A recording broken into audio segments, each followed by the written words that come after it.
Clayton Ridge was always a man people didn't ask too many questions about. He rode alone, drank just enough to stay warm on cold nights, and never told anyone where he came from. Folks knew he was once a Texas Ranger, but something had gone wrong. He didn't wear the badge anymore. Some said he'd killed a man. Others said he'd let a child die. No one knew for sure, and Clayton wasn't about to clear it up. He had a way of carrying secrets like weight in his bones. He didn't laugh much, didn't talk unless he had to, and when he looked you in the eye, it felt like he could see all the things you were trying to hide. He was good with a gun, too good. That made him useful to some and dangerous to others. Mostly, he kept to himself, riding the edge of the Kansas territory where the rules bent just enough to let men like him breathe. That day, he came across the smoke first, thin, gray threads rising into the blue sky above the prairie near the Cimarron River. Too neat for a campfire, too scattered for a homestead. His horse, a lean buckskin mare with a scar under one eye, shifted under him as if she sensed something wasn't right. He didn't speak to her, just nudged her forward and kept his hand near his holster. The camp was quiet, but stank of death. Bodies were scattered across the dry grass, twisted in ways that made Clayton's stomach turn. 3 men, maybe 4, and signs of a struggle. Broken branches, blood in the dirt, horses gone. It wasn't a robbery. Whoever did this wasn't just after money. There was anger in the way these men had died. One scalped, another with his throat slit nearly to the bone. Clayton moved slow, eyes scanning for movement, and that's when he heard it. A faint rustling in the brush. Not an animal. He moved toward the sound, gun drawn, stepped soft, and found her half hidden under a tangle of branches, covered in dirt and blood. She couldn't have been more than 20. Her skin was dark, her eyes sharp, and her hair braided in a way only Comanche women wore. Her dress was torn, her hands bruised. She looked at him like she'd already decided he was going to kill her too. Clayton didn't lower his gun, but he didn't raise it either. "You alone?" he asked. She didn't answer. "You speak English?" Still nothing. She just stared at him, her body trembling, breathing shallow like a wounded animal.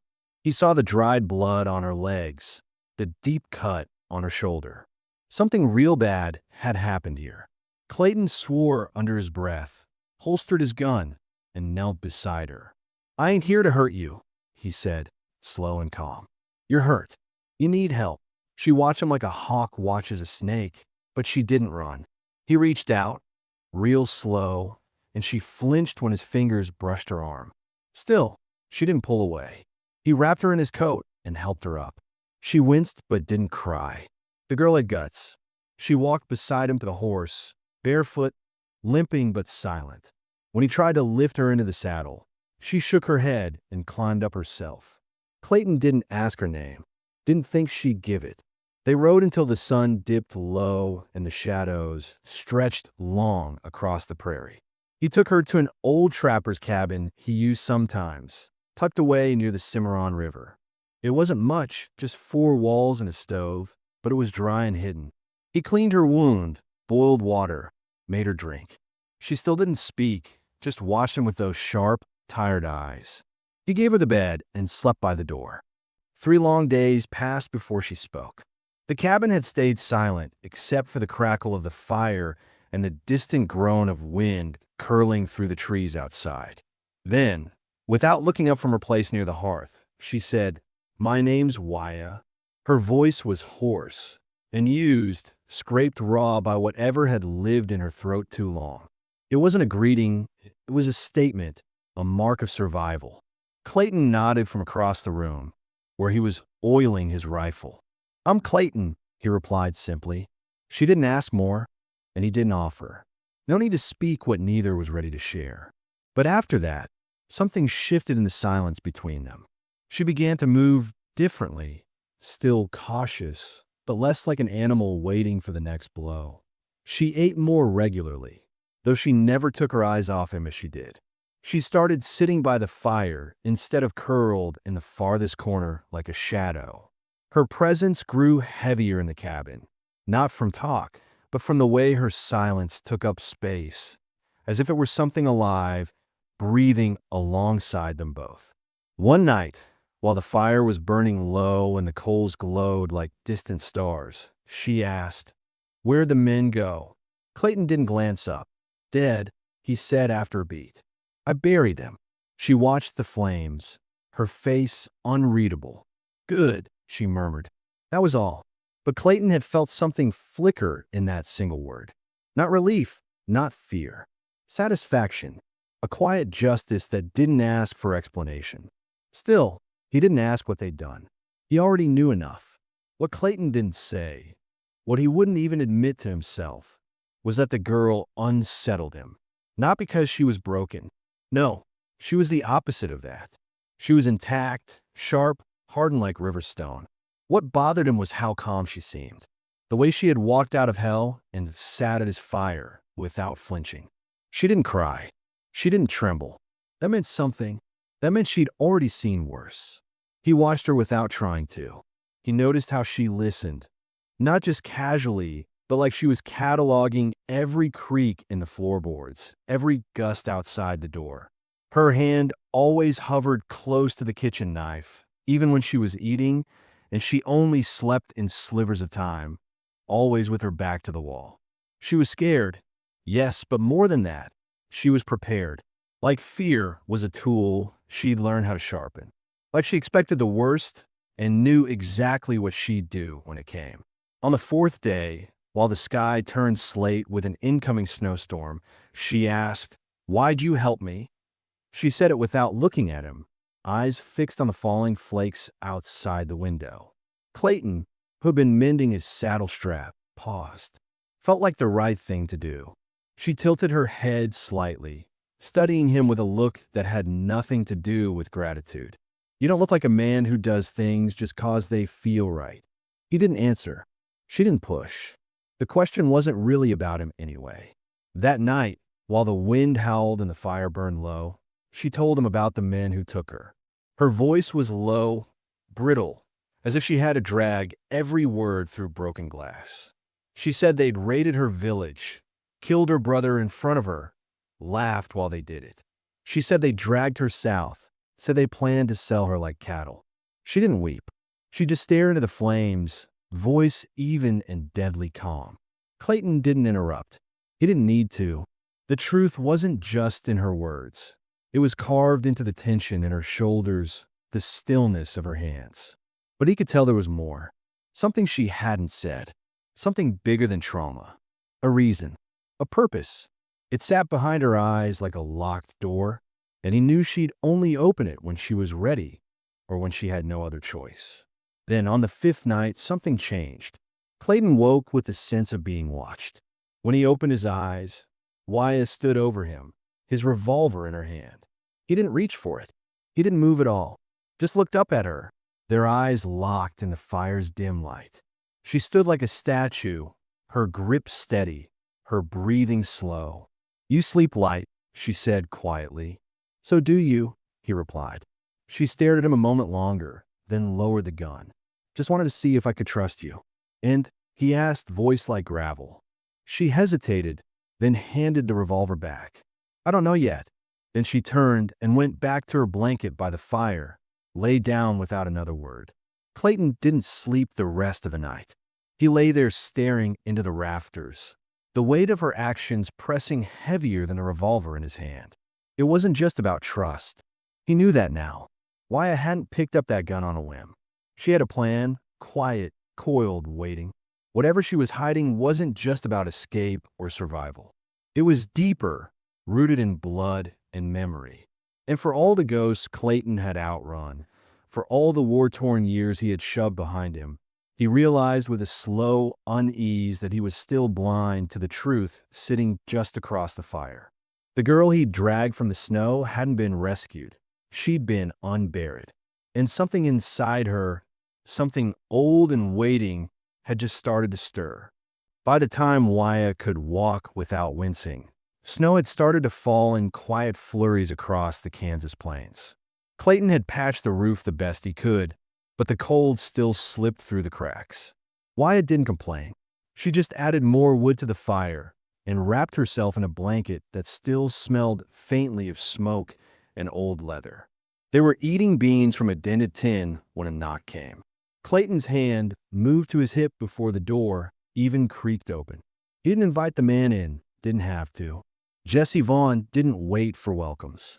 He was tall, lean, and too well dressed for the rugged plains. His gray coat still carried city dust, and his boots were polished to a shine.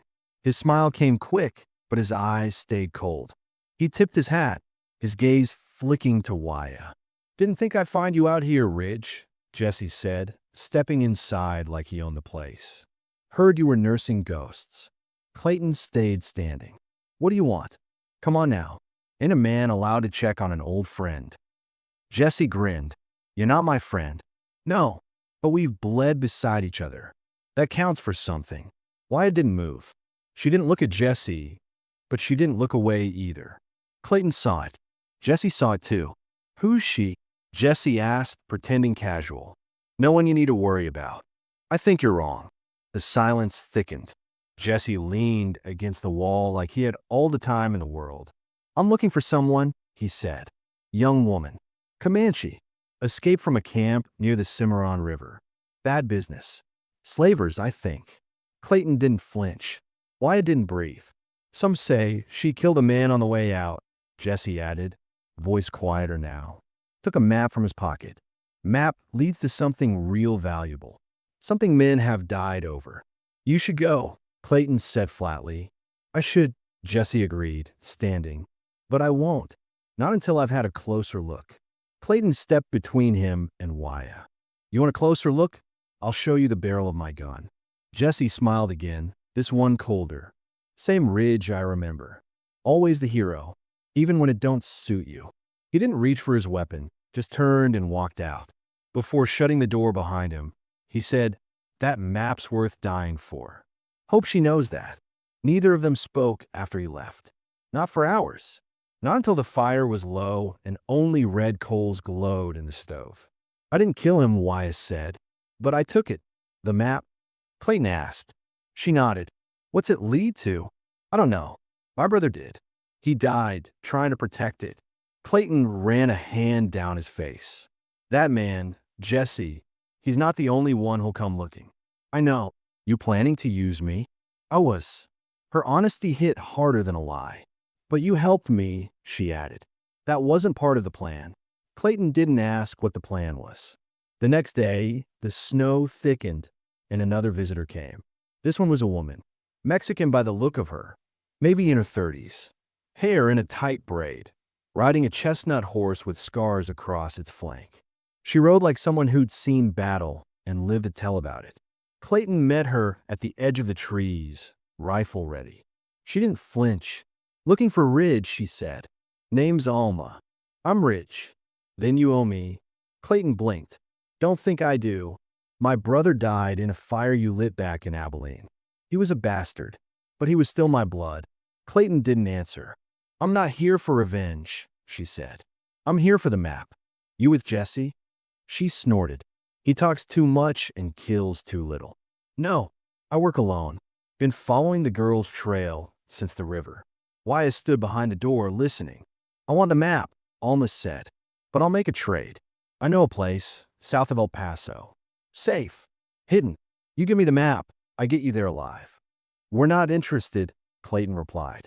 "Then you'll die here," Alma said, plain as a promise. "And the girl with you." She turned her horse and rode off without waiting. After she was gone, Wyatt stepped outside. Her breath steamed in the cold air. "Can we trust her?" she asked. "No. Can we trust Jesse?" "Hell no." "Then who do we trust?" Clayton looked her straight in the eye. "Only each other." She didn't reply, just nodded like she wanted to believe it, but couldn't yet. That night, as wind rattled the windows and snow piled high against the door, Wyatt pulled out an old, brittle piece of paper she'd hidden in her coat lining. It was marked in faded ink, rough lines, a river crossing, and a red X near the edge of a dry basin in the Kansas Territory. "Gold?" Clayton asked. "No," she said. "Land. Sacred land. My people buried something there. Something old. They want it back. Who? The men who sold me. They work for someone rich. Someone who buys the past. Pieces of it. Treats it like treasure. And you were part of the bargain? She didn't answer. Clayton felt shame coil in his gut. He wanted this to be about saving someone. About doing one good thing. But it wasn't. It was bigger than him. Bigger than both of them. Wyatt folded the map and slid it back in her boot. The storm hit hard that night. The trees bent, the wind howled, and the fire cracked between them. Somewhere out in the dark, men were gathering. Men who remembered that Clayton Ridge once wore a badge and knew the name Wyatt carried blood. And still, neither one of them could say for sure who was going to betray who first. The morning after the storm settled with an eerie stillness, the kind that blankets the world after violence has passed. The wind had quieted, but the air remained sharp with cold, biting against the skin like tiny knives. From inside the cabin, the slow, rhythmic drip of melting snow tapped against the roof and eaves, a steady reminder that the world was still turning. Even if everything inside Clayton felt suspended. He sat up abruptly, the blanket sliding off his shoulders. The fire had burned low, casting dull orange shadows across the floor. The space beside him was empty. Wyatt was gone. His chest tightened, but panic didn't take over. Not yet. She was clever, deliberate. She never moved without purpose. Still, he moved quickly, grabbing his coat and rifle. Outside, the snow was thick and untouched save for two sets of footprints. Hers, light and graceful, and his own, heavier from the night before. The trail led away from the cabin and curved into the woods, toward the banks of the Cimarron River. Clayton followed with careful steps, senses heightened, every snap of a twig or rustle of wind pressing harder against his nerves. The forest, still heavy with snow and shadow, seemed to close in around him. He found her by a narrow, frozen creek, her figure still as a statue. She stood staring down at the ice, where a patch near the center had cracked open like a wound, the faint movement of water beneath suggesting something unseen and dangerous. She didn't turn when he approached.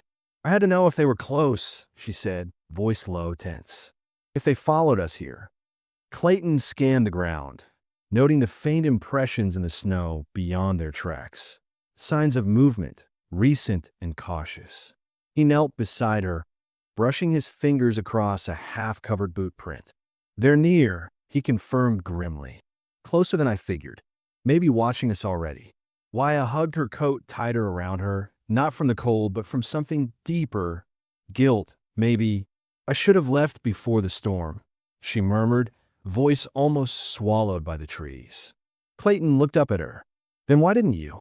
She hesitated, her eyes darting to the ice, as if the truth she carried was trapped beneath it. "Because I lied," she said finally. The admission hung heavy between them. Clayton rose to his feet slowly, his expression unreadable. "About what?" She met his eyes then, her own dark and unflinching. "About who I really am." The wind stilled, the trees silent witnesses to what came next. "I'm not just a girl trying to survive," she said, her voice gaining strength as she spoke. "I'm the last of my people's protectors. My family wasn't just hunted. They were guardians of something sacred, something worth killing for." From beneath her coat, she pulled out a small pouch, weathered and tied shut with leather strips.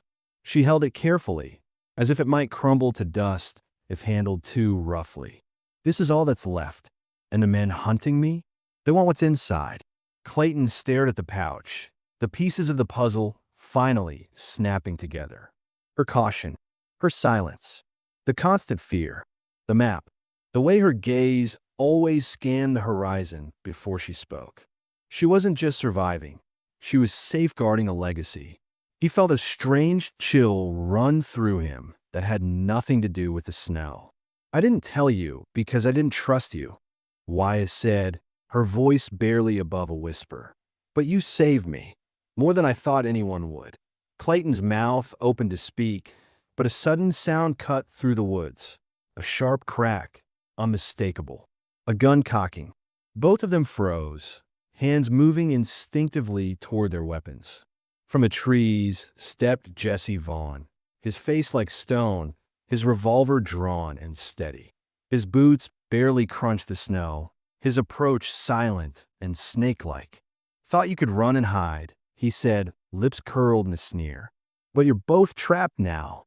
Clayton stood tall, rifle lowered but ready. "What's your play, Jesse?" Jesse's laugh was brittle and humorless. "Same as it's always been. Power, money, and what she's holding," he nodded toward Waya, "is worth a fortune. I came to collect." Waya didn't flinch. She stepped forward, placing herself between Jesse and the pouch. "You don't know what you're after," she said. "I know enough," Jesse said, voice like ice. "And I'll put a bullet in both of you if I have to." The standoff shattered in a burst of gunfire. Clayton dove behind a fallen tree, returning fire as bullets split the air. Waya was already moving, disappearing into the woods like smoke, her boots barely touching the snow. She clutched the pouch against her chest, every step taking her farther from danger and deeper into it. Jesse cursed and chased after her, crashing through the trees, his shots wild. Clayton didn't follow. He stayed back, covering her escape, forcing Jesse into retreat. His heart pounded with every echoing shot, every scream of a branch snapped underfoot. And then silence. The woods quieted again, but not with peace. Only the exhausted quiet of temporary survival. Clayton stood alone, smoke curling from his rifle barrel, chest heaving. When he found her later, she was back at the cabin, sitting close to the fire. Her hair was wet with melted snow, her face streaked with dirt and tears. The pouch rested beside her like a sleeping animal. She looked up at him, guilt in her eyes, her mouth trembling. "I'm sorry," she said, her voice breaking. "I drag you into this." Clayton dropped his rifle, kneeling beside her. "We're in this now, together." That night, by the flickering firelight, she told him everything. Stories that sounded more like legends, of her father and brothers, murdered for what they protected, of a sacred place hidden beyond the Cimarron, tied to the secrets the pouch held, of the betrayal by men who once stood beside her family but turned for greed. A blood oath had been sworn to keep the secret safe. She was the last to carry it. Her voice cracked with grief, and Clayton listened, his own ghost stirring in the shadows behind him. He saw the toll it had taken on her, the fear, the burden, the loneliness. And for the first time, he saw her not just as a survivor, but as something rarer, a protector. Someone who stood her ground not because she had nothing left, but because she had something too important to lose. As she spoke, images formed in Clayton's mind like flashbacks. Waya as a girl, watching her home burn, her father pressing the pouch in her hands, her silent flight into the wilderness. These weren't just stories, they were memories she had carried alone. Until now, and something shifted in him too. He wasn't just a drifting cowboy anymore, scraping by to forget the war, the losses, the failures. He was part of her story now, part of a cause larger than his own grief. Whether they wanted it or not, fate had tied them together. What they did next would matter. But outside the fire's glow, the dark remained thick. And somewhere in that dark, danger still moved, silent, patient, and merciless. The fight was far from over. The rules of survival had changed. "I didn't tell you because I didn't trust you," Wyatt said, her voice barely above a whisper. "But you saved me, more than I thought anyone would." Clayton's mouth opened to speak, but a sudden sound cut through the woods. A sharp crack, unmistakable. A gun cocking. Both of them froze, hands moving instinctively toward their weapons. From the trees stepped Jesse Vaughn, his face like stone, his revolver drawn and steady. His boots barely crunched the snow, his approach silent and snake-like.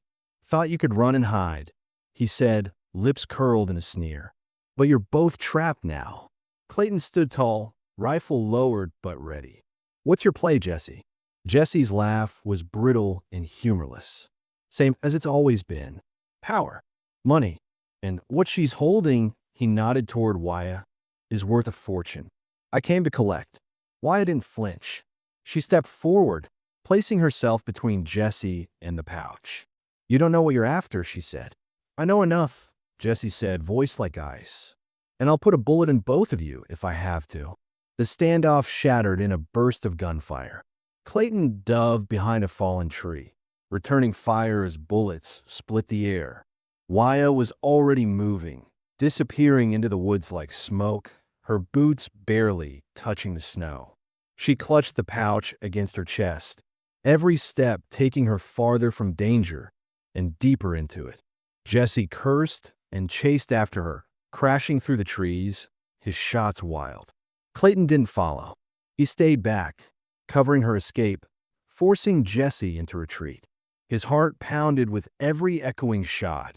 Every scream of a branch snapped underfoot. And then silence. The woods quieted again, but not with peace. Only the exhausted quiet of temporary survival. Clayton stood alone, smoke curling from his rifle barrel, chest heaving. When he found her later, she was back at the cabin, sitting close to the fire. Her hair was wet with melted snow, her face streaked with dirt and tears. The pouch rested beside her like a sleeping animal. She looked up at him, guilt in her eyes, her mouth trembling. I'm sorry, she said, her voice breaking. I dragged you into this. Clayton dropped his rifle, kneeling beside her. We're in this now, together. That night, by the flickering firelight, she told him everything. Stories that sounded more like legends, of her father and brothers, murdered for what they protected, of a sacred place hidden beyond the Cimarron, tied to the secrets the pouch held, of the betrayal by men who once stood beside her family, but turned for greed. A blood oath had been sworn to keep the secret safe. She was the last to carry it. Her voice cracked with grief, and Clayton listened, his own ghost stirring in the shadows behind him. He saw the toll it had taken on her, the fear, the burden, the loneliness. And for the first time, he saw her not just as a survivor, but as something rarer, a protector. Someone who stood her ground not because she had nothing left, but because she had something too important to lose. As she spoke, images formed in Clayton's mind like flashbacks. Waya, as a girl, watching her home burn, her father pressing the pouch in her hands, her silent flight into the wilderness. These weren't just stories, they were memories she had carried alone. Until now, and something shifted in him too. He wasn't just a drifting cowboy anymore, scraping by to forget the war, the losses, the failures. He was part of her story now, part of a cause larger than his own grief. Whether they wanted it or not, fate had tied them together. What they did next would matter. But outside the fire's glow, the dark remained thick. And somewhere in that dark, danger still moved, silent, patient, and merciless. The fight was far from over. The rules of survival had changed. The dawn broke cold and gray, casting long shadows over the cabin where Clayton and Waya had hoped to find a moment of safety. But peace was a fragile thing in the Kansas territory, and by morning, the cracks began to show. Trust, once steady as the ground beneath their feet, started to crumble under the weight of secrets and lies. It was Clayton who first noticed it, the small signs that didn't add up. Waya's furtive glances toward the forest, the way her hand twitched near the pouch whenever he approached, the sudden distance in her eyes. He wanted to believe they were still allies, but doubt crept in like a cold wind through the trees. Then came the betrayal no one saw coming. Jesse Vaughn wasn't just a ruthless bounty hunter after treasure. He was someone from Clayton's past, a man he'd once called friend, before greed poisoned their bond. Jesse had been shadowing them, waiting for the right moment to strike. And that moment came when Clayton let his guard down. Waya had slipped out during the night, leaving behind only a note, a confession and a warning. She made a deal with Jesse. The pouch she carried wasn't just a token of heritage. It was a bargaining chip. She promised Jesse the secret in exchange for safety, but Clayton knew better. It was a trap. When Clayton confronted her, the air between them snapped like a breaking rope. Wyatt didn't deny it. She said she did what she had to do. That survival meant sacrifice, even of the people you cared about most. Her words cut deep, fracturing the fragile bond they'd built. "You think this is easy?" she asked, eyes fierce. "You think I wanted this?" Clayton's heart clenched, but he knew the truth. In the Kansas territory, lines weren't just blurred, they were crossed and redrawn every day. Loyalty was a currency, and betrayal its shadow. Jesse arrived that afternoon, dragging Wyatt behind him like a prize. Clayton's gun was out before the man finished his sentence. Shots echoed, voices raised in anger and pain. The cabin's walls witnessed more than just a fight. They saw a breaking point, a fracture that couldn't be mended. In the chaos, alliances shifted. Old friends turned foes, and enemies found uneasy common ground. Clayton realized that the true enemy wasn't Jesse or Wyatt, but the hunger for power that consumed them all. The pouch changed hands more than once, each exchange a battle of wills and broken promises. Wyatt's resolve hardened, but so did Clayton's. He faced choices that forced him to question his own morality, how far he was willing to go to protect what mattered, and what lines he would cross to survive. As the sun set, casting a blood-red hue over the prairie, Clayton stood alone among the ruins of trust and friendship. The world they tried to navigate with honor had turned dark and twisted. The Kansas territory was no place for the pure of heart. And in that darkness, Clayton made a decision. The fight wasn't over, not yet.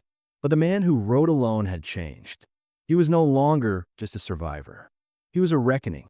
The night was heavy with tension, thick as the air before a storm on the plains. Every shadow seemed to stretch a little longer. Every creak of the wooden porch felt like a warning. Clayton could feel it in his bones. The moment when every hidden truth would finally claw its way into the light. The tangled web of lies, the betrayals, the silent grudges. They were no longer whispers in the dark. They were here, standing tall and angry, refusing to be ignored. His breath came slow, measured, but his chest was tight. Something inside him knew there would be no walking away clean from this. Wyatt stood across from him, hands at her sides, her eyes cold and unyielding. But beneath that hard look, there was something else flickering: regret, fear, maybe even desperation. It was the kind of look a person gives when the truth's finally out and there's no more room to hide. The secret she had guarded so fiercely, the one she never fully trusted Clayton with, had broken open like a wound. Jesse Vaughn's return had seen to that. With his sneer and that damned pouch in hand, he'd lit the fuse on everything they tried to bury. Clayton's jaw clenched. He didn't need to say a word. He could see it all now. All the nights she'd sat silent by the fire, all the sideways glances, all the things she hadn't said. They weren't just scars from her past. They were pieces of a larger plan. She hadn't come to that camp broken. She'd come hunted, and with her own trail of vengeance to follow. The pouch wasn't just a trinket. It was the last thread of something lost and dangerous. And Jesse, he hadn't just stumbled into this. He'd been watching, waiting. The confrontation came sudden, brutal. Words flew like bullets, sharp and fast. Wyatt's voice cut through the dark, raw with emotion, accusing Clayton of things he hadn't done. And Jesse twisted it all, fanning the flames. He stood there grinning, drunk on power, baiting them both, letting old wounds rip open. He didn't care who bled, so long as it wasn't him. "I trusted you," Clayton growled at Wyatt, voice low but shaking. "You shouldn't have," she said, though her voice cracked at the end. It all snapped like a dry branch. Jesse drew first. Clayton's hand moved fast, years of instinct taking over. The first shot missed. The second didn't. Wood splintered, glass shattered, and the night roared alive with gunfire. Clayton ducked behind the table, firing back, heart hammering against his ribs. He didn't know if he was aiming to kill Jesse or the past that came with him. In the chaos, he saw Wyatt stumble. She dropped to one knee, clutching her side, her face twisting in pain and disbelief. Blood soaked through her shirt.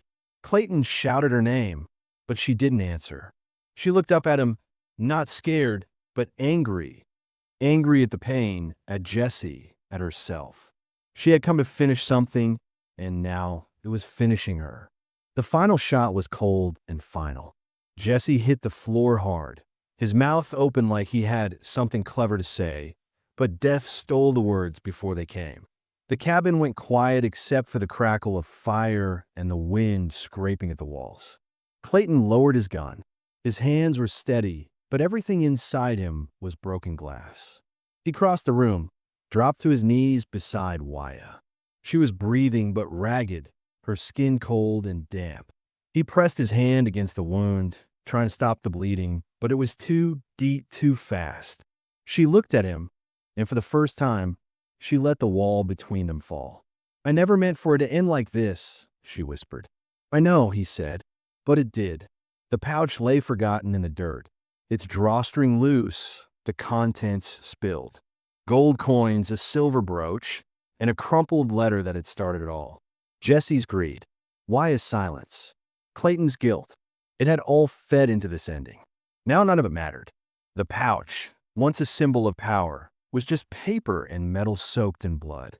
Clayton helped her up, slow and careful, one arm slung over his shoulders. She leaned into him, breath shallow, but eyes locked on his. "You should have walked away," she said. "So should you." He didn't speak again, just carried her out the door, away from the wreckage of the choices they'd both made. The cabin stood behind them, dark and broken, full of smoke and silence. He didn't look back. He knew what was back there, memories, mistakes, things that could never be undone.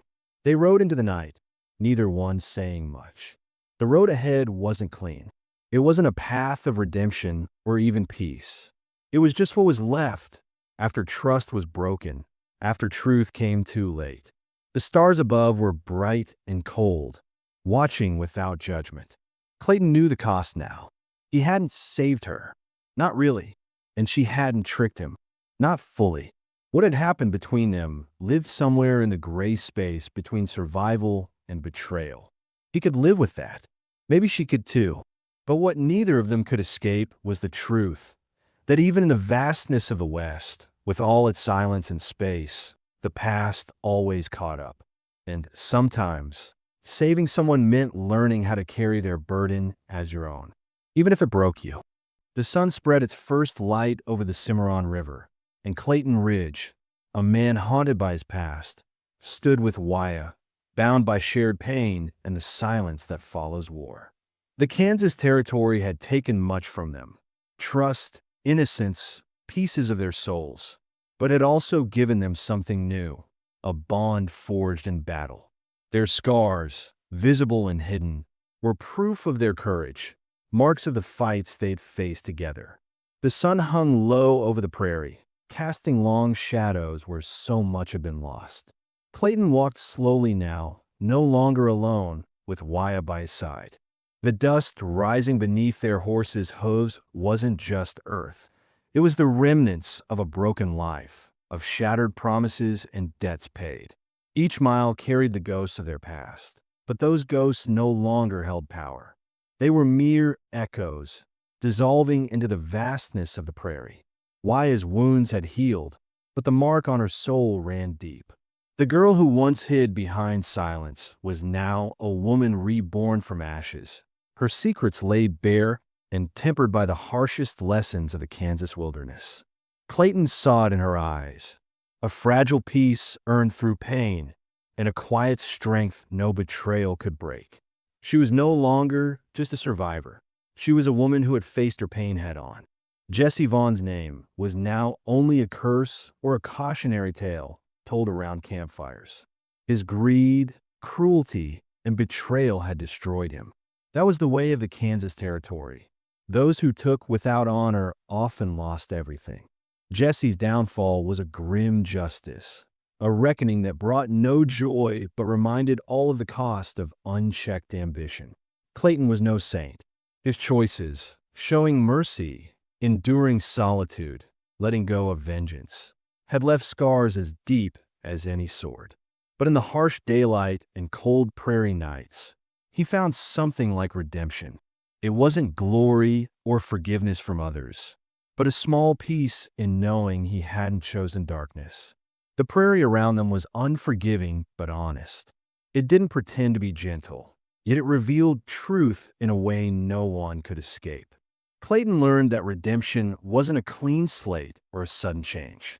It was a slow, painful effort, a series of small choices made when no one was watching.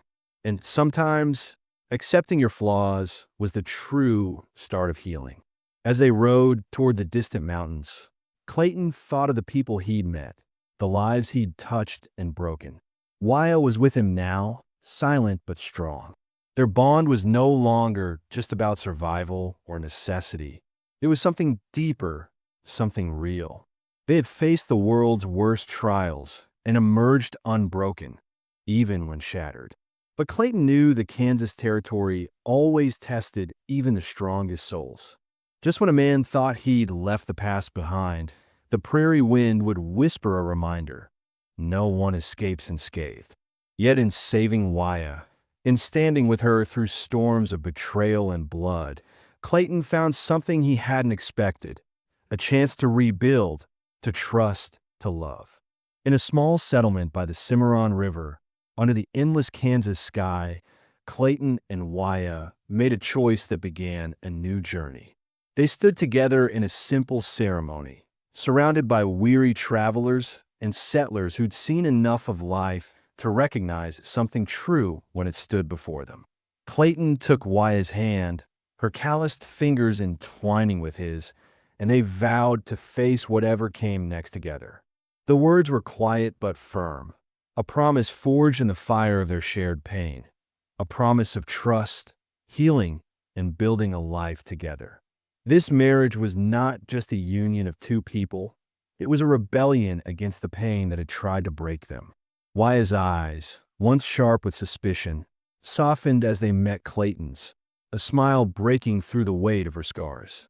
Clayton, who had carried his secrets like chains, felt them loosen, replaced by a warmth he didn't know he could still feel. They weren't erasing the past, neither could, but they were choosing to build something stronger, something hopeful from it. After the ceremony, Clayton and Wyatt settled in a modest homestead on the prairie, where the grass stretched wide and the Cimarron's waters hummed faintly in the distance. They worked the land together, their hands rough but their hearts lighter. The trust they had fought so hard to build grew deep and strong, like the cottonwood trees along the riverbank. They laughed more, shared quiet moments by the fire, and learned to lean on each other without fear. The ghosts of their past lingered, but they no longer ruled. Life, they knew, would never be free of trials. The Kansas Territory was still wild, still merciless, and dangers lurked beyond its borders that they couldn't yet see. But for the first time in years, Clayton and Wyatt felt something greater than hope, a certainty that together they could face anything. The prairie had taken much, but it had given them this, a chance to rebuild life, love, and trust from the ground up. And so, as the sun set behind their small homestead, Clayton and Wyatt stood together, watching the horizon glow gold and red. They were not heroes or legends, but two souls shaped by the land and their choices, forever marked by the cost of survival and the joy of a new life begun in trust and love. Their laughter carried on the prairie wind, a quiet promise of a future they would build together, hand in hand, under the boundless Kansas sky.